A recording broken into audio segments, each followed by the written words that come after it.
महाराष्ट्राच्या माथ्यावरती उद्धाराचं पुष्प वाहिलं, मातीतून एका तरुणाने आभाळाचं स्वप्न पाहिलं. धुमसत होती इच्छाशक्ती, जसा निखारा लवलव करीतो, जशी लाटेशी भेट साधण्या स्तब्ध किनारा अर्जव धरितो. असा एक अवलिया ऋतू जो काटेवाडीने जगा वाहिला, यशवंताची फुले पेरता महाराष्ट्राने शरद पाहिला. किती काय सोसले भोगले कोण, किती अन कसे टोचले, किती विरोधी कोण आपले, किती गिधाडे किती सापळे, किती टीका त्या किती लांछने, किती द्वेष तो किती गराणे. सगळे समक्ष पाहून देखील तो कधी कुणावर चिडला नाही, पण टप्प्यात कधी जर आला चेंडू तो पुन्हा कधी सापडला नाही.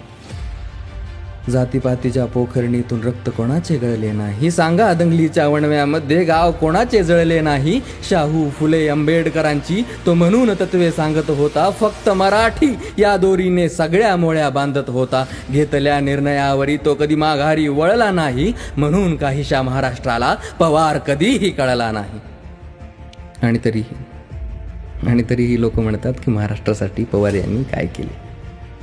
तरी महाराष्ट्राकरिता पवार यांनी काय केले सांगा म्हणता.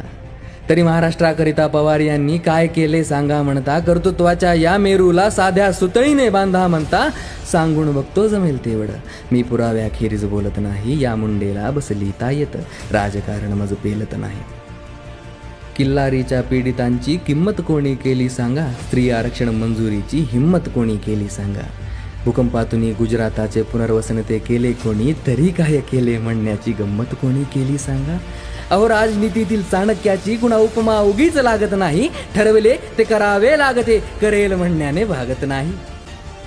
श्रीमंतीचे हेवे दावे, जमिनीच्या बाता भ्रष्ट दिखावे, मग अनातराजू घटनेचा जे काय वाटते ते तोलू. कायद्याचा ठेवू आदर या, तुम्ही आणा पुरावे मग बोलू. अहो कर्करोगाच्या काट्यावर ते चालत आहेत वाट एकले, जिद्दी समोर या व्यक्तीच्या मृत्यूने हात टेकले. पुन्हा भाषणा उभा शरद हो, पुन्हा पावसा उधान येवो. राजनीतीच्या मंचावर हे पात्र अबाधित उदंड राहो. शब्द आणि सादरीकरण अभि मुंडे, संकल्पना स्वप्नील थोरवे.